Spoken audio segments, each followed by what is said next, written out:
سيدنا وحبيبنا ومولانا وشافعنا محمد صلى الله عليه وعلى آله وأصحابه ومن اهتدى بهديه واستنى بسنته إلى يوم الدين. اللهم فصل وسلم وبارك عليه تسليما كثيرا مزيدا. أعوذ بالله السميع العليم من الشيطان الرجيم. لا تقم فيه أبدا لمسجد أسس على التقوى من أول يوم أحق أن تقوم فيه رجال يحبون أن يتطهروا والله يحب المطهرين. بارك الله لي ولكم بالقرآن العظيم ونفعني وإياكم بما فيه من الآيات والذكر الحكيم وعصمني وإياكم برحمته من الشيطان الرجيم. ബഹുമാന്യരായ അധ്യക്ഷൻ യൂസുഫ് ഹാജി അവറുകളെ, വേദിയിലിരിക്കുന്ന പ്രഗത്ഭ പണ്ഡിതന്മാരെ, മുഹമ്മദ് കുഞ്ഞി മദ്ഹരി ഉസ്താദ്, യൂനുസ് ഫൈലി ഉസ്താദ്, കരീം ഫൈസി മുക്കൂട് ഉസ്താദ് അവറുകൾ, അബ്ദുസ്സലാം ലത്തീഫി വാവാട് ഉസ്താദ് അവറുകൾ, ഷമീം അൻവരി ഉസ്താദ്, ഷിഹാബ് സഖാഫി ഉസ്താദ്, റിയാസ് ഫൈലി ഉസ്താദ് ചിത്താരി, ഹാഫിൽ ബാസിദ് നിസാമുദ്ദീൻ, അതുപോലെ തന്നെ MMK കുഞ്ഞഹമ്മദ് ഹാജി, പ്രിയങ്കരരായ കൂടിലെ പ്രവർത്തകരെ, എൻ്റെ പ്രിയങ്കരനായ സുഹൃത്ത് നമ്മുടെ വൈറ്റ്മൽ മുനീർ സാഹിബ് അടക്കമുള്ള ഈ മസ്ജിദിൻ്റെ തിരുവങ്കണത്തിൽ ഒത്തുചേർന്നിട്ടുള്ള ബഹുമാന്യരായ സഹോദരങ്ങളെ, സഹോദരിമാരെ, അല്ലാഹു നമ്മുടെ ഈ മസ്ജിദ് ഇവിടെ ഉദ്ഘാടനം ചെയ്യപ്പെട്ടു.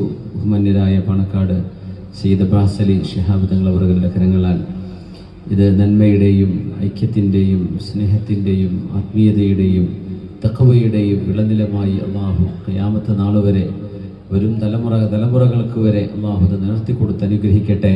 ഇതിനുവേണ്ടി സഹായിച്ച പൂർവ്വസൂരികളായ മുൻഗാമികളായ മൺമറഞ്ഞുപോയ ഖബറിനുള്ളിൽ കിടക്കുന്ന ഒരുപാട് ആളുകൾ, മഹദിമാർ, ഉമ്മമാർ, ഉപ്പമാർ, അവരുടെയൊക്കെ ഖബറുകളെ അല്ലാഹു സ്വർഗ്ഗത്തോപ്പാക്കി കൊടുക്കട്ടെ. ആമീൻ യാ റബ്ബൽ ആലമീൻ. ഇന്ന് രാത്രിയും ഇവിടെ പരിപാടി നടക്കാനിരിക്കുന്നുണ്ട്. ഇഷ്ക് മജ്ലിസ്, അതോടൊപ്പം ബഹുമാന്യരായ അഡ്വക്കേറ്റ് ഓണംപള്ളി മുഹമ്മദ് ഫൈലി അവറുകളുടെ പ്രഭാഷണം നടക്കാനിരിക്കുന്നു. അങ്ങനെ ബഹുമുഖ പരിപാടികൾ ഒരു വലിയൊരു ആഘോഷത്തോടുകൂടെയാണ് ഇവിടെ നമ്മുടെ നവീകരിച്ച മുഹീദ്ദീൻ സെൻട്രൽ ജുമാ മസ്ജിദ് മുക്കൂടിൻ്റെ ഈ പരിപാടി ഇവിടെ സംഘടിപ്പിക്കപ്പെട്ടിരിക്കുന്നത്. വലിയ സന്തോഷം തോന്നുന്നു. നമുക്കൊക്കെ ഇങ്ങനെ സമാധാനത്തോടെ, സ്നേഹത്തോടെ, ആത്മനിർവൃതിയോടെ ഇങ്ങനെ ഇരിക്കാൻ കഴിയുന്ന പോലെ വരും തലമുറകളിൽ എത്ര പേർക്ക്, അടുത്ത തലമുറക്ക് അതിന് സാധ്യമാകുമോ? ഇങ്ങനൊരു മസ്ജിദിൻ്റെ ഉദ്ഘാടനം ഉണ്ടെന്ന് പറഞ്ഞാൽ അവിടെ വന്നിരിക്കാൻ ആളുകളെ കിട്ടുമോ എന്നതൊക്കെ നമ്മുടെ മുമ്പിലെ ചിന്തകളാണ്. ഇനിയൊരു തലമുറ കഴിഞ്ഞു പോകുമ്പോൾ ദീനിൻ്റെ വിഷയങ്ങളിൽ അവർക്ക് സമയമുണ്ടാകുമോ? അവർ സോഷ്യൽ മീഡിയയിലും അല്ലാതെയും കറങ്ങി തിരിഞ്ഞു നടക്കുമ്പോൾ പള്ളിയുടെ അങ്കണത്തിൽ ഇങ്ങനെ ക്ഷമിച്ച് കസേരകളിൽ ഇരുന്നു കൊണ്ട് കാത്തിരിക്കാനൊക്കെ ആത്മീയ വെളിച്ചമുള്ള മനസ്സുകളിൽ എത്ര ഉണ്ടാകും എന്നതൊക്കെ നമ്മൾ ചിന്തിപ്പിക്കുകയാണ്. അല്ലാഹു സുബ്ഹാനഹു വതആല ഇന്നല്ലാഹ യഗ്ളബ് വലാ യഗ്ളബു ഗ്ളബൻ ഖബ്ലഹാ വലാ ബഅദഹാ. അല്ലാഹു സുബ്ഹാനഹു വതആല അതിയായി ദേഷ്യപ്പെടുന്ന ഒരു സമയമുണ്ട്. വദാലിക്, ആ സംഭവം നടക്കുന്നത് ഭൂമി ലോകത്ത് അല്ലാഹ് എന്ന് വിളിച്ചു പറയാൻ ആളുകളില്ലാത്ത സമയത്താണ് എന്ന് പുണ്യനബി സല്ലല്ലാഹു അലൈഹി വസല്ലം. അങ്ങനത്തെ ഒരു സമയത്തേക്ക് എത്തുമെന്നാണ്. പക്ഷെ അതിൻ്റെ മുമ്പ് ഇസ്ലാം ദീനിനെ അല്ലാഹു സുബ്ഹാനഹു വതആല മേലോട്ടുയർത്തുന്ന, അതായത് നമുക്ക് ചിന്തിക്കാൻ കഴിയുന്നതിനപ്പുറം നമ്മുടെയൊക്കെ എല്ലാവിധ ആശങ്കകളെയും അവസാനിപ്പിച്ചുകൊണ്ട് ദീനിൻ്റെ വലിയൊരു വളർച്ച ഇവിടെ ലോകത്ത് അല്ലാഹു നടത്തി കഴിഞ്ഞിരിക്കും എന്നാണ്. അല്ലാഹു സുബ്ഹാനഹു വതആല ആ ഒരു മഹാദൗത്യം നിർവഹിക്കുമ്പോൾ അതിൻ്റെയൊക്കെ ഭാഗമാകാനുള്ള തൗഫീഖ് അല്ലാഹു നമുക്ക് നൽകട്ടെ. ആമീൻ യാ റബ്ബൽ ആലമീൻ. ഇന്ന ഹാദ ദീൻ ലയബ്ലുഗു മാ ബലഗൽ ലൈലു വന്നഹാർ. പരിശുദ്ധമായ കഅബാലയത്തിൻ്റെ ചുമരിലേക്ക് പുണ്യനബി സല്ലല്ലാഹു അലൈഹി വസല്ലം തങ്ങൾ ചാരി നിൽക്കുമ്പോൾ സ്വഹാബിയായ ഖബ്ബാബ് ഇബ്നുൽ അറത്ത് റളിയല്ലാഹു അൻഹു, യാ റസൂലല്ലാഹ് അലാ തദ്ഉ ലനാ അലാ തസ്തൻസിറുല്ലാഹ ലനാ ഞങ്ങൾക്ക് വേണ്ടി അള്ളാഹുവിനോട് വിജയം തരാൻ ചോദിക്കുന്നില്ലയോ നബിയെ? ഞങ്ങൾക്ക് വേണ്ടി ദുആ ചെയ്യുന്നില്ലയോ? ഞങ്ങളൊക്കെ വിഷമത്തിലാണ് എന്ന് പരാതി പറഞ്ഞപ്പോൾ മക്കയിലെ ദഅവത്തിന്റെ ആദ്യകാലം ഹബീബായ നബി തങ്ങൾ അവരെ നോക്കിയിട്ട് ചില കാര്യങ്ങൾ പറഞ്ഞു കൊടുത്തു. മുൻ സമുദായങ്ങൾ എങ്ങനെയായിരുന്നു എന്ന് ഓർമ്മിപ്പിച്ചു കൊടുത്തു. എന്നിട്ടൊരു കാര്യം പറഞ്ഞു, വല്ലാഹി ലാ യബ്ലുഗന്ന ഹാദദ്ദീൻ മാ ബലഗൽ ലൈലു വന്നഹാർ. രാത്രിയും പകലും ഉള്ളിടത്തൊക്കെ എന്ന് പറഞ്ഞാൽ ഈ ഭൂമിയിൽ എല്ലായിടത്തും എവിടെയൊക്കെ മനുഷ്യവാസമുണ്ടോ അവിടെയൊക്കെ അള്ളാഹുവിന്റെ ദീനിന് വാങ്ക് വിളിക്കാനും നിസ്കരിക്കാനും ഒക്കെ ആളുകൾ ഉണ്ടാകുന്നൊരു കാലം വരും എന്ന് പറയുമ്പോൾ മക്കയിൽ ഒളിഞ്ഞിരുന്ന് നിസ്കരിച്ചിരുന്നൊരു കാലഘട്ടത്തിലാണ് തങ്ങൾ ഇത് പറയുന്നത്. സല്ലല്ലാഹു അലൈഹി വസല്ലം.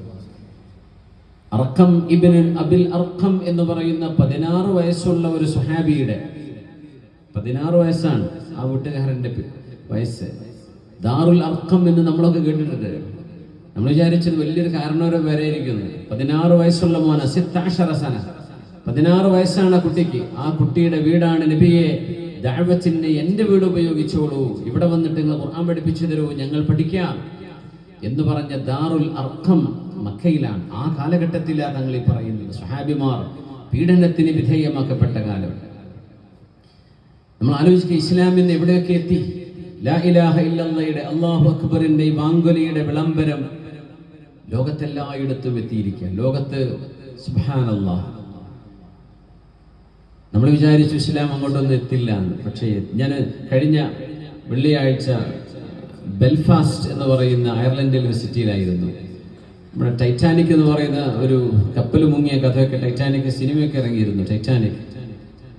ടൈറ്റാനിക് ഉണ്ടാക്കിയത് ഈ ബെൽഫാസ്റ്റ് സിറ്റിയിലാണ്. അതിൻ്റെ ഒരു മ്യൂസിയമൊക്കെ അവിടെ ഉണ്ട്. ഞാൻ അതല്ല പറയുന്നത്. ജുമുഅന്റെ സമയമായപ്പോൾ ജുമുഅ നിസ്കരിക്കാൻ പള്ളി ഉണ്ടോ എന്ന് നോക്കുമ്പോൾ എത്ര ജുമുഅത്തെ പള്ളികളാണ്. ഞങ്ങൾ പോയ പള്ളിയിൽ 2 തവണ ജുമുഅ നടക്കുന്നത്. ഒരു തവണ ആളെ കൊള്ളാഞ്ഞിട്ട് തികയാഞ്ഞിട്ട് ഒരു ജമാഅത്ത് കഴിഞ്ഞ് ഇമാമു ഖതീബ് ഇറങ്ങിപ്പോയിട്ട് അടുത്ത ഇമാമു ഖതീബ് വന്നിട്ട് 2ാമത്തെ ജുമുഅ ബെൽഫാസ്റ്റ് സിറ്റിയിൽ, നോർത്ത് അയർലൻഡില്. നമ്മൾ ആലോചിച്ച് നോക്കണം, അള്ളാഹുവിന്റെ ദീൻ നമുക്കതിന്റെ വില മനസ്സിലാവാത്തത് കൊണ്ട് നമുക്ക് ഇതൊക്കെ കല്ലുവല്ലിയാണ്. പക്ഷേ ഇതിനൊരു വിലയുണ്ട് എന്ന് മനസ്സിലാക്കിക്കൊണ്ടിരിക്കുകയാണ് ലോകം. സർവ്വ കുരുത്തക്കേടും ചെയ്തിട്ടും മടുത്തിട്ട് ആത്മീയത വേണമെന്ന് ദാഹിച്ചു നടക്കുന്ന ഒരു സമൂഹം ദീനിലേക്ക് ഓടിയെടുക്കുകയാണ്. ബെൽഫാസ്റ്റ് സിറ്റിയിലെ സെൻട്രൽ ജുമാ മസ്ജിദിൽ എത്തി. സുബ്ഹാനല്ലാഹ്, നൂറുകണക്കിന് ആളുകൾ അവിടെ ജുമുഅ നിർവഹിക്കാൻ വേണ്ടി നേരത്തെ എത്തി. വിദ്യാർത്ഥികള്, ചെറുപ്പക്കാര്, പ്രായമുള്ളവര്. തണുത്ത് വിറക്കുന്ന കാലാവസ്ഥയാണ്. ഇപ്പൊ കഴിഞ്ഞ ആഴ്ചത്തെ കഥ, കഴിഞ്ഞ ജുമുഅ നമ്മൾ ആലോചിച്ച് നോക്കണം. മാ ബലഗൽ ലൈലു വന്നഹാർ. പക്ഷേ ആ ഒരു വിജയം കഴിഞ്ഞാൽ പിന്നെ അതിനൊരു പതനമുണ്ട്. ആ പതനത്തെ കുറിച്ചാണ് ഇപ്പൊ ഞങ്ങൾ ഈ പറയുന്നത്. എനിക്ക് എൻ്റെ സുഹൃത്ത് ഒരു മെസ്സേജ് വിട്ടു. മുർമാഷി എന്ന് പറയുന്ന ഒരു സ്ഥലമുണ്ട് റഷ്യയിലെ മുർമാഷി എന്ന് പറയുന്ന സ്ഥലത്ത് നമ്മുടെ കുറച്ച് സുഹൃത്തുക്കൾ അവിടെ എത്തിയിട്ട് അവര് ചോദിച്ചൊരു ചോദ്യം, നിസ്കാരം എങ്ങനെ നിർവഹിക്കും? കാരണം അവിടുത്തെ സമയത്തിന്റെ ഒരു വിചിത്രമായ ഒരു അവസ്ഥ. സുബഹി തുടങ്ങുന്നത് 6:59, 7 മണിക്ക് സുബഹി തുടങ്ങും. സൂര്യൻ ഉദിക്കുന്നത് 11:50. 7 മണിക്ക് ഫജ്ർ തുടങ്ങിയാൽ ഫജ്ർ അവസാനിക്കുന്നത് 11 മണി, 11:50. ളുഹർ തുടങ്ങുന്നത് 11:38. 12:38. ഒരു 40 മിനിറ്റ് കാണും. സുബഹി കഴിഞ്ഞിട്ട് ളുഹർ തുടങ്ങാനുള്ള സമയം. 12:38 ളുഹർ, 12:42 അസ്ർ, 1:31 മഗ്രിബ്, 6 മണിക്ക് ഇശ. അപ്പൊ 4 റക്അത്ത് നിസ്കരിക്കാനുള്ള സമയമുള്ള ളുഹർ അസ്റും തമ്മിൽ. കാരണം 12:38 ളുഹർ വാങ്ങ് കൊടുത്താൽ 12:42, ആകെ 4 മിനിറ്റ് ഉള്ളൂ അസ്ർ വാങ്ങ് കൊടുക്കും. ഇത് മുർമുഷി എന്ന് പറയുന്ന സോവിയറ്റ് യൂണിയനിലെ, പഴയ സോവിയറ്റ് യൂണിയൻ, ഇപ്പോഴത്തെ റഷ്യയുടെ നമ്മുടെ 4 മലയാളി സുഹൃത്തുക്കൾ ഇപ്പൊ അവിടെ ഉണ്ട്. അവർ 2-3 മാസം കൂടെ നിന്നിട്ടേ വരുന്നുള്ളൂ. ഞാൻ പറയും, അവിടെ പള്ളികളുണ്ട്. ഈ നമ്മൾ സൂര്യൻ ഉദിക്കാത്ത നാട്. ഇനിയിപ്പോ പറഞ്ഞു അതല്ല, ഇനിയിപ്പോ ഈ കഴിഞ്ഞ 4 ദിവസം മുമ്പ് മുതൽ അവിടെ സൂര്യോദയമില്ല, ഇരുട്ട, 6 മാസം ഇരുട്ടാണ്, സൂര്യനെ കാണൂല. അപ്പൊ എങ്ങനെ നിസ്കരിക്കണം എന്ന മസാല ചോദിക്കാൻ. മസീഹുദ് ദജ്ജാൽ വരുന്ന കാലത്തെ കുറിച്ച് നബി സല്ലല്ലാഹു അലൈഹി വസല്ലം തങ്ങൾ ഒരു കഥ പറഞ്ഞു. തങ്ങൾ അന്ന് വയൗമുൻ കസനത്തിൻ, അന്നത്തെ ഒരു ദിവസം അന്നത്തെ ഒരു ദിവസം ഒരു വർഷത്തെ പോലെയായിരിക്കും എന്ന് പറഞ്ഞു സല്ലല്ലാഹു അലൈഹി വസല്ലം. പറഞ്ഞ ഭൂമിയുടെ ഈ കറക്കത്തിൽ ചില പ്രശ്നങ്ങൾ ഉണ്ടാകും, ഭൂമിയുടെ സൂര്യന്റെ ചലനങ്ങളിൽ ചില വ്യത്യസ്തതകൾ വരും, അങ്ങനെ ഭൂമി ഒന്നാകെ ഇരുള് മുറ്റിപ്പോകുന്ന ഒരു സമയം വരും എന്നാണ് അത് പറയുന്നത്.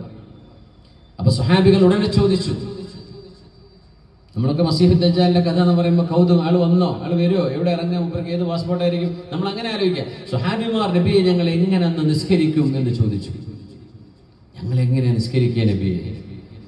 സുബഹിയും സൂര്യോദയമില്ലെങ്കിൽ സൂര്യൻ മെറിഡിയത്തിലെത്തുമ്പോൾ സവാലിലെത്തുമ്പോഴാണ് ദുഹർ എന്നല്ലേ നമ്മൾ പറയുന്നത്. സൂര്യൻ തന്നെ ഇല്ലെങ്കിൽ എന്ത് ചെയ്യും? രാത്രിയാണ്, സൂര്യനെ കാണുന്നില്ലെങ്കിൽ എങ്ങനെ നിസ്കരിക്കും? അപ്പൊ തങ്ങൾ കൊടുത്തൊരു മറുപടിയുണ്ട്, ഫഖ്ദുറു ലഹു ഖദ്റഹു. നിങ്ങൾ ആ 24 മണിക്കൂറിനെ പകുതിയുമുള്ള പകലും രാത്രിയുമായി കണക്കാക്കിയിട്ട് ദുഹറും അസറും മഗ്രിബൊക്കെ സാധാരണഗതിയിൽ എങ്ങനെയാണോ നിങ്ങൾ അങ്ങനെ നിസ്കരിക്കേണ്ടി വരും. ഒരു കൊല്ലം മുഴുവൻ രാത്രിയായിരിക്കും എന്ന് നബി ഞങ്ങൾ പറഞ്ഞു സല്ലല്ലാഹു അലൈഹി വസല്ലം.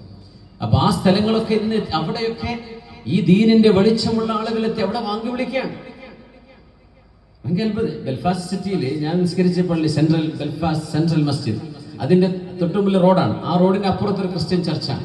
അതായത് കിബിലേക്ക് നോക്കിയാൽ അവിടെ ഒരു ചർച്ചാണുള്ളത്. ക്രിസ്ത്യാനികൾ അത്രമേൽ തിങ്ങിപ്പാർക്കുന്ന പ്രൊട്ടസ്റ്റന്റുകളും ഓർത്തഡോക്സും തമ്മിൽ കുറച്ച് പ്രശ്നമൊക്കെ നടക്കുന്ന നാട് കൂടിയാണത്. അവിടെ ഒരു അയൺ മതിലൊക്കെ കെട്ടിയിട്ടുണ്ട്. പ്രൊട്ടസ്റ്റന്റുകളും ഓർത്തഡോക്സുകളും തമ്മിൽ പ്രശ്നമുണ്ട്. നമ്മളൊക്കെ ഉണ്ടായിരുന്നല്ലോ അങ്ങനെ മതിൽ കെട്ടുന്ന വിഷയങ്ങളൊക്കെ, അങ്ങോട്ടും ഇങ്ങോട്ടൊക്കെ, പള്ളി മദ്രസൊക്കെ, അതൊക്കെ വലിയ പരിതാപകരമാണ്. അപ്പോൾ അങ്ങനെ ഒരു പ്രശ്നം നടക്കുന്ന നാടാണത്. അത്രയും ചർച്ചുകൾ അവിടെ ഉണ്ട്. അതിൻ്റെ ഇടയിൽ എത്രയോ മുസ്ലിം പള്ളികൾ. സുബ്ഹാനല്ലാഹ്, ഒരു പള്ളി നോക്കുമ്പോൾ 12 മിനിറ്റ് നടക്കാം, അടുത്ത പള്ളി 31 മിനിറ്റ് നടന്നാൽ അടുത്തൊരു പള്ളി കിട്ടാണ്ട്, നടന്നാൽ കിട്ടുന്ന സ്ഥലം, ജുമുഅ നടക്കുന്ന സ്ഥലങ്ങൾ, ഒരു സിറ്റിയുടെ നടുവിൽ. ലണ്ടൻ സിറ്റിയെ പറ്റി പറയണ്ട, അവിടെ ഇഷ്ടം പോലെ മസ്ജിദുകൾ. നമ്മൾ പറയുന്നത് ഒരിക്കലും മുസ്ലിമീങ്ങളെ തമ്മിൽ തല്ലിച്ച് ഇല്ലായ്മ ചെയ്യാൻ വേണ്ടി ഇന്ത്യയിൽ കളിച്ചവരാ ബ്രിട്ടീഷുകാർ. അങ്ങനെയാണ് ഇന്ത്യയും പാകിസ്ഥാനും എന്ന 2 രാജ്യത്തെ കുറിച്ചുള്ള ചിന്തകൾ ഉണ്ടാകുന്നത്, അങ്ങനെ വിഭജനങ്ങൾ ഉണ്ടാകുന്നത്. അങ്ങനെ ഈ കൂട്ടർ കാലാകാലം തമ്മിൽ തല്ലി മരിക്കട്ടെ എന്ന്. അങ്ങനെ ഇന്ത്യക്കാർക്ക് അയൽ രാജ്യത്തോട് പാകിസ്ഥാൻ എന്ന പേര് കേൾക്കുമ്പോഴേക്കും എന്റെ ശത്രുവാണെന്ന് തോന്നാൻ തുടങ്ങി. ഈ നാട്ടുകാരെ തമ്മിൽ എന്ത് ചെയ്തു? ഈ നാട്ടുകാരെ തമ്മിൽ എന്ത് പ്രശ്നമുള്ളത്? ഒരു പ്രശ്നമില്ല. പക്ഷേ രാഷ്ട്രീയക്കാർക്ക് അത് പ്രശ്നമാക്കണം. ഇങ്ങനെ വിഭജനത്തിന്റെ വിത്തുകൾ പാകിയിട്ട് ഇവർ പോകുമ്പോൾ ഈ കൂട്ടരിവിടെ ഇല്ലാതാവണമെന്ന് വിചാരിച്ചതാ. അവരെ കാലിന്റെ കീഴിലേക്ക് അപ്പൊ മസ്ജിദുകൾ എത്തിയത്. നോക്കണം, അല്ലാഹുവിന്റെ രീതി നോക്കണം. ഇതിനെ കുഴിച്ചു മൂടണം, ഇസ്ലാമും വാങ്കുലയും ഇവിടെ ഇല്ലായ്മ ചെയ്യണമെന്ന് വിചാരിച്ച് പണിയെടുത്തവന്റെ അയൽപക്കങ്ങളിൽ വാങ്കു വിളിക്കാൻ തുടങ്ങിയപ്പോൾ. ന്യൂയോർക്ക് സിറ്റിയിൽ ഇഷ്ടംപോലെ മസ്ജിദുകളുണ്ട്. ലോകത്തെ എല്ലാ നഗരങ്ങളിലും അല്ലാഹുവിന് തക്ബീർ ചൊല്ലുന്ന, പടച്ചതമ്പുരാന് സുജൂദ് ചെയ്യുന്ന ഇടങ്ങൾ ധാരാളമുണ്ട്. ഇത് പുത്തുനബിയുടെ വല്ലാത്തൊരു പ്രവചനമാണ്. ഈ ദീൻ എവിടെയൊക്കെ വെളിച്ചമുണ്ടോ, സൂര്യനുണ്ടോ, ഇരുട്ടുണ്ടോ, പകലുണ്ടോ, അവിടെയൊക്കെ ഈ ദീൻ എത്തിയിരിക്കും എന്ന് പുണ്യനബി തങ്ങൾ പറയാ സല്ലല്ലാഹു അലൈഹി വസല്ലം. എത്ര അത്ഭുതമാണല്ലേ! പുണ്യനബി മദീനയിലേക്ക് കടന്നു വന്നപ്പോൾ അവിടെ മസ്ജിദില്ല. മദീനയിൽ നിസ്കാരം തുടങ്ങിയിട്ടുണ്ട്. മുസ്അബ് ബിൻ ഉമൈർ റളിയല്ലാഹു അൻഹു ആണ് മദീനക്കാർക്ക് നിസ്കാരം പഠിപ്പിച്ചു കൊടുത്തത്. പുണ്യനബി തങ്ങൾ വന്നു, ജുമുഅ തുടങ്ങി. പരിശുദ്ധമായ മസ്ജിദ് ഖുബാ മസ്ജിദ് നിർമ്മിച്ചു പുണ്യനബി തങ്ങൾ സല്ലല്ലാഹു അലൈഹി വസല്ലം. ഈ കുറെ സംസാരിക്കാൻ സമയമില്ല, 5 മണിക്ക് നിർത്തി പോവേണ്ടതാണ്. പക്ഷെ 5:10 ഇപ്പൊ തന്നെ സമയം വൈകിയത് കൊണ്ടാണ്. ഇന്നലെ നമ്മുടെ മാടന്നൂർ കോളേജിൽ പരിപാടി നടക്കണം. എനിക്ക് ഫ്ലൈറ്റ് ക്യാൻസലായി, അവിടെ എത്താൻ പറ്റിയില്ല. അപ്പോൾ അത് ഖളാ കൂട്ടാൻ വേണ്ടി മാടന്നൂർ പോയിട്ട് വേണം ഇശാമ്പുഴയ്ക്ക് ബദിയടുക്കത്തേക്ക് എത്താൻ. അപ്പോൾ അതിൻ്റെ ഇടയിലാണ് നമ്മുടെ ഈ പരിപാടിയുടെ സമയം കിട്ടിയത്. അപ്പോൾ അതുകൊണ്ട് വളരെ രത്നച്ചുരുക്കം പറഞ്ഞ് ഞാൻ അവസാനിപ്പിക്കുകയാണ്, നിങ്ങൾ ക്ഷമിക്കണം. സമയം പരിമിതമായതുകൊണ്ട് 10 മിനിറ്റ് കൊണ്ട് ഞാൻ അവസാനിപ്പിക്കുകയാണ് ഇൻഷാ അല്ലാഹ്. റസൂലുള്ളാഹി സ്വല്ലല്ലാഹു അലൈഹി വസല്ലം തങ്ങൾ മദീനക്കാർക്ക് ചെയ്തു കൊടുത്ത ആദ്യത്തെ പുണ്യനബിയുടെ സേവനം, തങ്ങൾ ആ നാടിന് എന്തു കൊടുത്തു എന്ന് ചോദിച്ചാൽ തങ്ങൾ ചെയ്തത് പള്ളിയെടുത്തു എന്നിടാ. മസ്ജിദ് ഖുബാ മസ്ജിദ് നിർമ്മിച്ചു നബി തങ്ങൾ സ്വല്ലല്ലാഹു അലൈഹി വസല്ലം. അതാണ് ആദ്യത്തെ മസ്ജിദ്. പിന്നെയാണ് മസ്ജിദി ഹാദാ, എന്റെ പള്ളി എന്ന് തങ്ങൾ അവിടുത്തെ നഫ്സു ഷരീഫയിലേക്ക് നിസ്ബ ചെയ്തു പറഞ്ഞ, എന്റേത് എന്ന് തങ്ങൾ പറഞ്ഞ പള്ളിയാണ് മദീനത്തെ പള്ളി, തങ്ങൾ അന്ത്യവിശ്രമം കൊള്ളുന്ന പള്ളി. ആ പള്ളിയുടെ മഹത്വവും അത് തന്നെയാണ്. തങ്ങൾ അവിടെ കടക്കുന്നു എന്നതുകൊണ്ടാണ് ആ മസ്ജിദിന്റെ മഹത്വം ഉണ്ടായത്. അതുകൊണ്ടാണ് ലാ തുശദ്ദു റിഹാലു ഇല്ലാ ഇലാ സലാസതി മസാജിദ്. പള്ളികളെ ലക്ഷ്യമാക്കി നിങ്ങൾ പോവുകയാണെങ്കിൽ 3 പള്ളിക്കേ പുണ്യമുള്ളൂ. മഖാമുകളെ കുറിച്ചല്ല പറയുന്നത്, സിയാറത്തിനെ കുറിച്ചുമല്ല ആ ഹദീസ് പറയുന്നത്. പള്ളികളെ ലക്ഷ്യമാക്കി നിങ്ങൾ യാത്ര പോകുന്നുണ്ടെങ്കിൽ, മസാജിദിലേക്കാണ് പോകുന്നത്, മുസ്തഫന മിൻഹു മസാജിദ, പള്ളികളെ ലക്ഷ്യമാക്കിയാണ് പോകുന്നതെങ്കിൽ 3 പള്ളികൾക്കാണ് മഹത്വം എന്ന് പറഞ്ഞപ്പോ അൽ മസ്ജിദുൽ ഹറാം, പരിശുദ്ധമായ മക്കയിലെ അൽ മസ്ജിദുൽ ഹറാമിനെ കുറിച്ച് പറഞ്ഞു. കഅബാലയത്തിന് ചുറ്റുമുള്ള പള്ളി. പിന്നെ പറഞ്ഞു വൽ മസ്ജിദ് വമസ്ജിദി ഹാദാ, എന്റെ ഈ പള്ളി തങ്ങൾ അവിടെ കിടക്കുന്നത് കൊണ്ടാണ് എന്റേത് എന്ന് തങ്ങളാ പറഞ്ഞത്. എന്റെ പള്ളി എന്നത് തങ്ങളിലേക്ക് ചേർത്തപ്പെട്ട പള്ളി ആയതുകൊണ്ടാണ് ഥാനിൽ ഹറമൈൻ, 2 ഹറമുകളിൽ 2ാമത്തെ സ്ഥാനം അതിന് കിട്ടുന്നത്. പിന്നെ പറഞ്ഞു വൽ മസ്ജിദിൽ അഖ്സ, അഖ്സ പള്ളിയാണ് 3ാമത്തേത്. ഭൂമി ലോകത്തെ പടച്ചതമ്പുരാനെ ഓർക്കാൻ വേണ്ടി നമ്മൾ അല്ലാഹുവിന് വേണ്ടി സമർപ്പിക്കുന്ന വഖഫ് ചെയ്യുന്ന ഇടങ്ങളാണ് മസ്ജിദുകൾ. എല്ലാ പള്ളിയും അല്ലാഹുവിന്റെ പള്ളിയാണ്. അൻതുഹിറ ബൈതിയ എന്ന് അല്ലാഹു റബ്ബിലേക്ക് നിസ്ബ ചെയ്ത പള്ളിയാണ് കഅബാലയം, കഅബാലയത്തിന് ചുറ്റുമുള്ള പള്ളി. അൻതുഹിറ ബൈതിയ ലിത്വാഇഫീന വൽആകിഫീന വറുക്അഇസ് സുജൂദ്, അല്ലാഹുവിന്റെ പള്ളി എന്റേത് എന്ന് റബ്ബ്. അല്ലാഹുവിന്റെ വീട് എന്ന് പറഞ്ഞാൽ എന്താ? അല്ലാഹുവിനെ ഓർക്കാൻ വേണ്ടി നിർമ്മിക്കപ്പെട്ട വീട്. അത് അല്ലാഹു എന്റേത് എന്ന് പറഞ്ഞത് കഅബാലയത്തെ കുറിച്ചാണ്. ബാക്കി പള്ളികളൊക്കെ അള്ളാന്റെ തന്നെയാണ്, പക്ഷെ നമ്മൾ അള്ളാഹുവിന് വേണ്ടി വഖഫ് ചെയ്ത. പക്ഷെ പടച്ചവൻ ഇത് എന്റേത് എന്ന് അള്ളാഹു പറഞ്ഞതാണ് നമ്മുടെ ഖിബില, അതാണ് കഅബാലയം. ഇങ്ങനെ അള്ളാഹു എന്റേത് എന്ന് പറഞ്ഞ പള്ളി നമ്മുടെ ഖിബിലയാണ്. നമ്മൾ അള്ളാഹ്ക്ക് വേണ്ടി നിർമ്മിച്ച പള്ളികളൊക്കെ ആ ഖിബിലയിലേക്കാണ് മുഖം തിരിഞ്ഞു നിൽക്കുന്നത്. ഇങ്ങനെ മനസ്സുകൾ ആത്മീയതയുടെ ഒരു അച്ചുതണ്ടിൽ യോജിപ്പിച്ചുകൊണ്ടാണ് നമ്മുടെ ഇബാദത്തുകളെ അള്ളാഹു ക്രമീകരിച്ചിരിക്കുന്നത്. എത്ര മനോഹരമാണ്! എല്ലായിടത്ത് ചെന്നാലും എവിടെ ചെന്നാലും ഖിബലയുടെ ഒരു ദിശയുണ്ട്. ഭൂമിക്ക് മുകളിൽ പോയി എന്ന് വിചാരിക്കുക, അന്തരീക്ഷത്തിന് മീതെയാണ്. കഅബാലയത്തെ ലക്ഷ്യമാക്കിയിട്ട് ഭൂമിയെ ലക്ഷ്യമാക്കി ഖിബലയാണ്. ഭൂമിക്ക് ചുവക്കാർക്ക് ഭൂമി ഖിബലയാണ്. ചന്ദ്രനിൽ ഒരാൾ പോയാൽ അവരുടെ ഖിബല ഭൂമിയാണ്. ഭൂമിന്റെ ഉള്ളിൽ നിൽക്കുന്നവർക്ക് എങ്ങനെയാണോ ഷോർട്ടായിട്ട് കഅബയിലേക്ക് എത്താനുള്ള ഡയറക്ഷൻ, അത് അവരുടെ ഖിബലയാണ്. സുബ്ഹാനല്ലാഹ്. നിസ്കാരമുള്ളത് കൊണ്ടാണ് ജിയോഗ്രഫിയും ജിയോളജിയും ആസ്ട്രോണമിയും ഒക്കെ ശാസ്ത്രത്തിന്റെ ഭാഗമായി മുസ്ലിം പണ്ഡിതന്മാർ പഠിച്ചു തുടങ്ങിയത് എന്നുകൂടെ നമ്മൾ മനസ്സിലാക്കണം. മറിയം അൽ അസ്ത്രാലാബി എന്ന് പറയുന്ന ഒരു മഹദി ഉണ്ടായിരുന്നു. ആ മഹദിയാണ് കഅബാലയത്തിന്റെ ദിശ കണ്ടുപിടിക്കുന്ന. ഭൂമിയുടെ കറക്കത്തെ ആസ്പദമാക്കി നമ്മള് കോമ്പാസ് ഉണ്ടല്ലോ, വടക്ക് നോക്കി യന്ത്രം, ആ വടക്ക് നോക്കി യന്ത്രത്തിന്റെ ആദ്യത്തെ പതിപ്പ് കണ്ടെത്തിയത് മിഡീവൽ കാലഘട്ടത്തിൽ കഴിഞ്ഞു പോയ മറിയം അൽ അസ്ത്രാലാബി എന്നാണ്. അതുകൊണ്ടാണ് ആ പെണ്ണ് കണ്ടെത്തിയ അന്നത്തെ വടക്ക് നോക്കി യന്ത്രത്തെ ഇംഗ്ലീഷുകാരൻ ആസ്ട്രോലാബ് എന്ന് വിളിക്കാൻ കാരണം. ആസ്ട്രോലാബ് അതുണ്ടാക്കിയത് മറിയം അൽ അസ്ത്രാലാബിയാണ്. ഈ ആസ്ട്രോലാബുകൾ കണ്ടെത്തുന്നത് എന്തിനാ? 5 നേരം നിസ്കരിക്കാൻ ഖിബല വേണം. മക്കയിൽ നിന്ന് മദീനയിലേക്ക് പോകുന്നു മുസ്ലിമീങ്ങൾ, അവിടെ നിന്ന് ഹബശയിലേക്ക് പോകുന്നു, ഹബശയിൽ നിന്ന് യമനിലെത്തുന്നു, യമനിൽ നിന്ന് വീണ്ടും അത് ഷാമിന്റെ ഭാഗങ്ങളിലേക്ക് പോകുന്നു, അങ്ങനെ യൂറോപ്പിലേക്ക് കടന്നു, സ്പെയിനും കടന്നു, ഇങ്ങ് ഈസ്റ്റിലേക്ക് ചൈനയും കടന്ന് ഇപ്പുറത്ത് സൗത്തിലേക്ക് മഡഗാസ്കറും കഴിഞ്ഞ് ദീനിന്റെ വെളിച്ചം അങ്ങ് സൗത്ത് ആഫ്രിക്കയിലെ കേപ്പ് ഓഫ് ഗുഡ് ഹോപ്പിൽ വരെ എത്തി നിൽക്കുന്ന ഒരു കാലഘട്ടം ഇസ്ലാമിന്റെ സുവർണ്ണ ഭരണകാലങ്ങളിൽ ഖിലാഫത്തുർ റാഷിദയുടെ അവസാന കാലഘട്ടങ്ങളിൽ കാണാൻ കഴിയും. ഇവിടൊക്കെ മുസ്ലിമീങ്ങൾ എത്തിയപ്പോ ഭൂമിയുടെ ദിശ മാറി. നമ്മളിപ്പോ പറയില്ലേ എങ്ങനെ നിസ്കരിക്കാത്തവരെ കുറിച്ച് പടിഞ്ഞാട്ടേക്ക് കുമ്പിടൂല, പക്ഷെ നമ്മൾ മദീനത്തേക്ക് എത്തിയ പടിഞ്ഞാറല്ല, പിന്നെ മദീനത്തേക്ക് തെക്കോട്ട് കുമ്പിടൂല എന്നാ പറയാൻ പറ്റുള്ളൂ. കാരണം മദീനയിൽ നിന്ന് കഅബ കിടക്കുന്നത് തെക്കിലാണ്, നമ്മുടെ നാട്ടിൽ നിന്ന് കിഴക്കാൻ എന്ന പോലെ പടിഞ്ഞാറാണ്. നമ്മുടെ നാട്ടിൽ നിന്ന് പടിഞ്ഞാറ് വരും. രാജ്യങ്ങൾ മാറുമ്പോൾ ദിശ മാറും. ഇത് കണ്ടെത്താൻ വേണ്ടിയാണ് അന്നത്തെ പണ്ഡിതന്മാർ കോമ്പാസുകൾ കണ്ടെത്തിയത്, അല്ലെങ്കിൽ വടക്ക് നോക്കി യന്ത്രം പോലെ കഅബയെ പൊസിഷൻ ചെയ്യുന്ന ഡിവൈസുകൾ കണ്ടെത്തിയത്. അതിന് ആണുങ്ങളും പെണ്ണുങ്ങളും ശാസ്ത്രകാരന്മാരായി രംഗത്ത് വന്നു. മറിയം അസ്ത്രാലാബി അങ്ങനെ വന്ന ഒരു മഹദിയാണ്. നക്ഷത്രങ്ങളെ കുറിച്ച് പഠിക്കാൻ തുടങ്ങി. കാരണം രാത്രിയായി കഴിഞ്ഞാൽ ഖിബല കിട്ടണം. ഖിബല കിട്ടണമെങ്കിൽ ആകാശത്ത് അല്ലാഹു നിക്ഷേപിച്ചു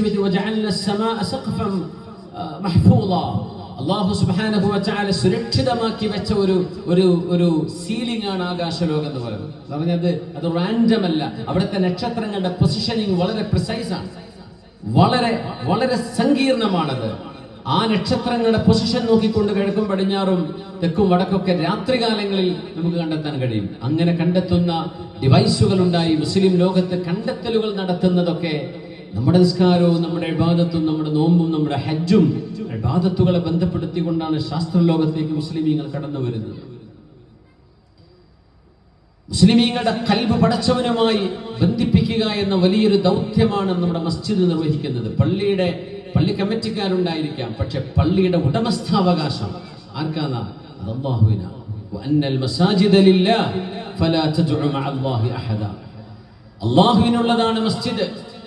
അതുകൊണ്ട് നിങ്ങൾ അല്ലാഹുവിനെ മാത്രമാണ് ഇബാദത്ത് ചെയ്യേണ്ടത്, റബ്ബ് തആലയോട് മാത്രമാണ്, അല്ലാഹുവിനോടാണ് നിങ്ങൾ ദുആ ചെയ്യേണ്ടത് എന്ന് പറഞ്ഞു പഠിപ്പിക്കുമ്പോഴേ വഅന്നൽ മസാജിദ ലില്ലാഹ്, ആരുണ്ടാക്കി, കമ്മിറ്റിക്കാർ ആരാണ് എന്നതല്ല വിഷയം.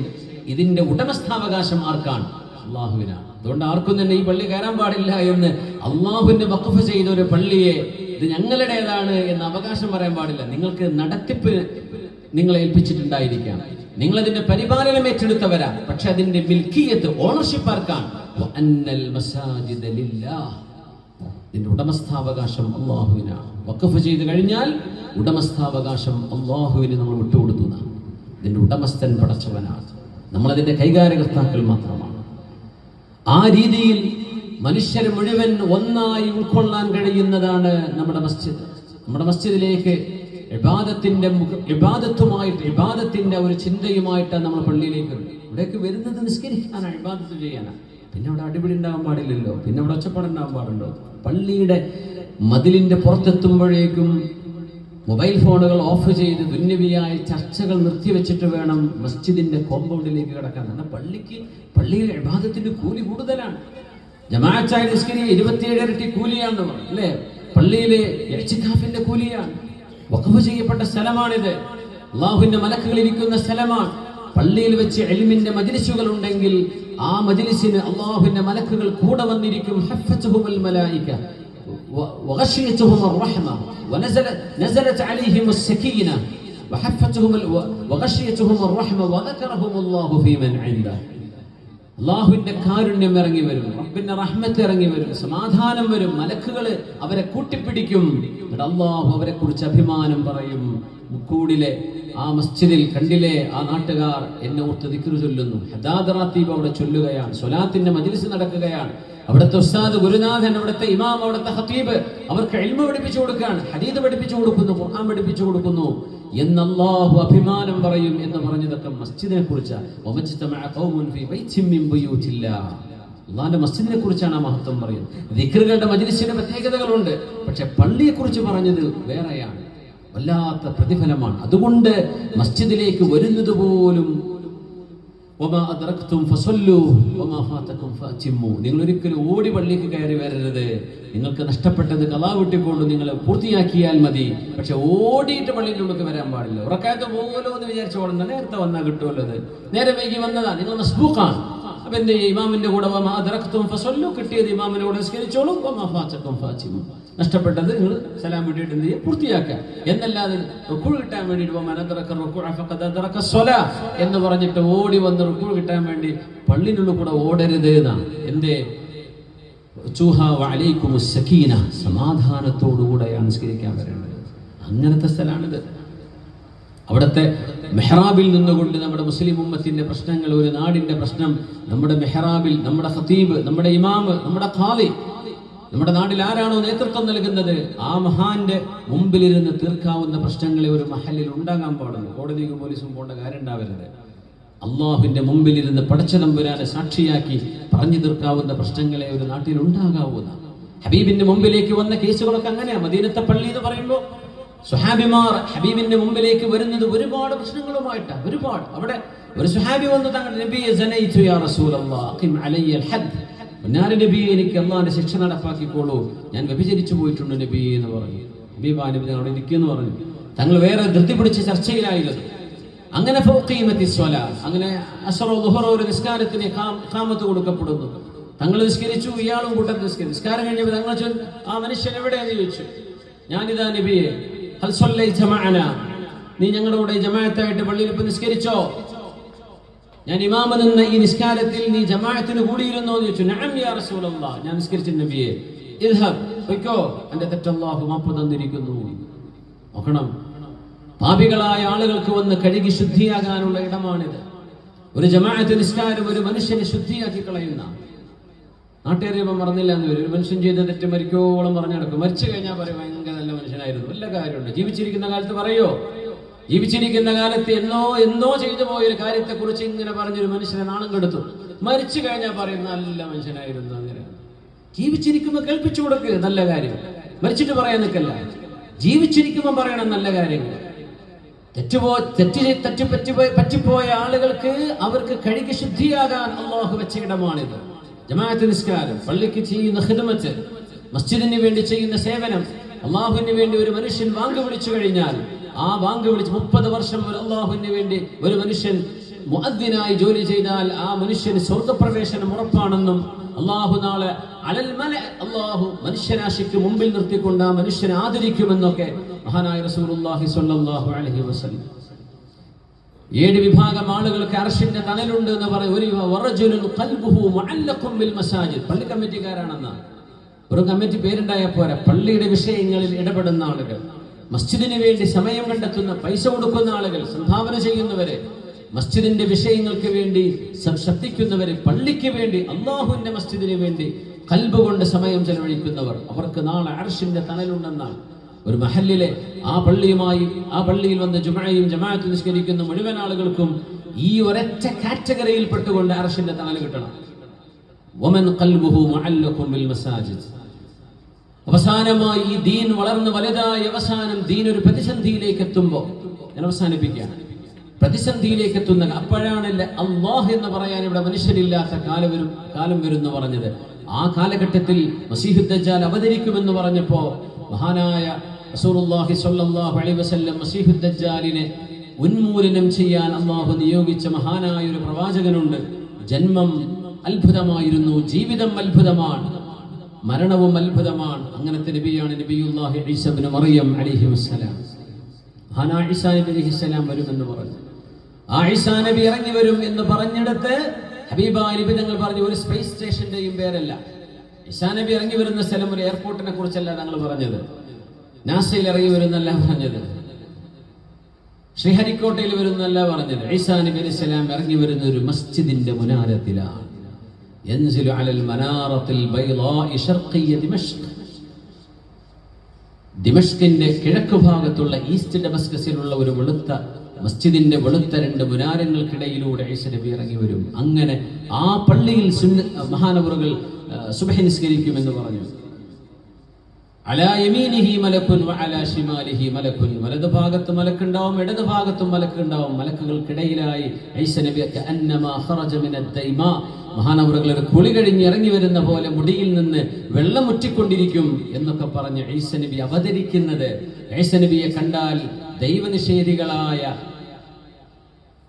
മതവിരോധികളായ, പടച്ചോനില്ല എന്ന് പറയുന്ന നാസ്തികരായ മുഴുവൻ കാഫിറുകളും ഈസ നബിയെ കാണുന്നതോടെ, ഈസ നബിയുടെ സ്മെല്ലടിക്കുന്നതോടുകൂടെ ഉപ്പ് വെള്ളത്തിൽ ഉരുകുന്ന പോലെ ഉരുകുമെന്നും നിബിതങ്ങൾ പറഞ്ഞ ആ ഹദീസിൽ ഈസ നബിയുടെ വരവിനെ നിബിതങ്ങൾ ശരിവച്ചത് ഒരു പള്ളിയിലാണ്, ഒരു മസ്ജിദിലാണ് ഈസ നബി അലൈഹി സ്വലാം ഇറങ്ങുന്നത്. സുബ്ഹാനല്ലാഹ്. ആ മസ്ജിദിലപ്പോ സുബ്ഹി ജമാഅത്തിന് ഇമാമ നിൽക്കാൻ വേണ്ടി ഇമാമുന മഹ്ദി റളിയല്ലാഹു അൻഹുവിടെ കാത്തിരിപ്പുണ്ടാകുമെന്നാണ്. ഈസാ നബിയോട് ഇമാം മഹ്ദി തങ്ങൾ നിസ്കരിക്കാൻ വേണ്ടി പറയുമ്പോൾ മഹ്ദി ഇമാമിനോട് ഈസ നബി പറയും ഇമാമുക്കും മിൻകും, നിങ്ങളുടെ ഇമാം നിങ്ങളിൽ നിന്ന് തന്നെ ആവട്ടെ എന്ന് പറഞ്ഞ് ഈസാ നബി മഅ്മൂമായി നിസ്കരിക്കുമെന്നും മഹ്ദി ഇമാമായിരിക്കും ആ സുബ്ഹിക്ക് ഇമാം നിൽക്കുന്നതെന്നും റസൂലുള്ളാഹി തങ്ങൾ പഠിപ്പിച്ചു സ്വല്ലല്ലാഹു അലൈഹി വസല്ലം. ഹബീബായ നബി തങ്ങൾ മെഹ്റാബിൽ നിന്നുകൊണ്ട് നിസ്കാരത്തിന് നേതൃത്വം നൽകി സ്വല്ലല്ലാഹു അലൈഹി വസല്ലം.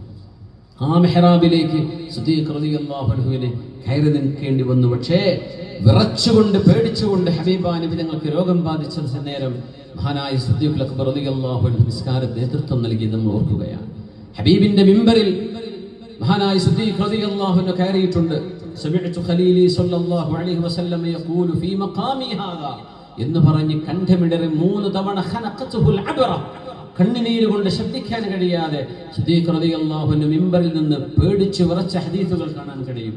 സല്ലല്ലാഹുൽ ആഫിയ എന്ന് പറയുന്ന ഹദീസ് അങ്ങനെയാണ് ഇമാം മഹാനായ സിദ്ദീഖ് റളിയല്ലാഹു അൻഹു പറയുന്നത്. ഉമർ റളിയല്ലാഹു അൻഹു മിമ്പറിൽ നിന്നതും ഉമർ തങ്ങൾ മിഹ്റാബിൽ നിസ്കരിച്ചതും മിഹ്റാബിൽ മഹാനവറുകൾക്ക് കുത്തേറ്റതും ഇങ്ങനെ തുടങ്ങി മിഹ്റാബിന്റെ ചരിത്രങ്ങൾ തന്നെ നിസ്കാരത്തിന് നേതൃത്വം കൊടുക്കുമ്പോഴും അതിനിടയിലും അതിനപ്പുറത്തും ഇപ്പുറത്തും മുമ്പിലും ഒക്കെ നടന്ന അതുമായി ബന്ധപ്പെട്ട ഒരുപാട് ആദാബുകൾ പഠിക്കാനുണ്ട്.